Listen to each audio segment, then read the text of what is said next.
What's up guys, this is Massey. Welcome to another video. In this video I want to show you how to find out the derivative of y cosine x equals to x squared plus y squared. So we need to use implicit differentiation.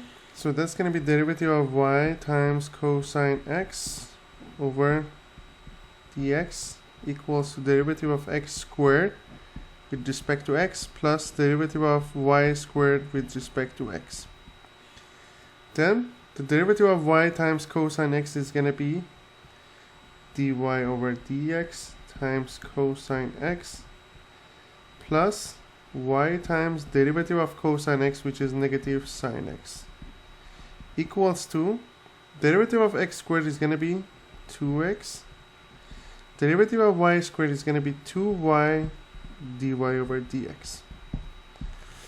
So what I'm going to do, I'm going to keep these two terms on the left hand side because they have dy over dx. So it's going to be cosine x dy over dx minus 2y dy over dx equals to 2x plus sine x times y.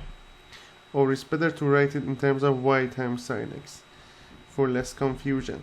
So cosine x minus 2y times dy over dx equals to 2x plus y times sine x.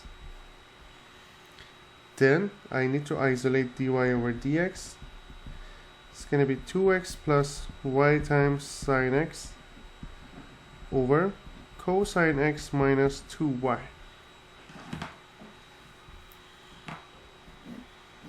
So that's going to be the final answer. I hope you enjoyed this video. Please leave me a comment if you have any question and I'll get back to you as soon as possible. I will leave some related videos and playlists in the description in case you need extra help. You can just take a look.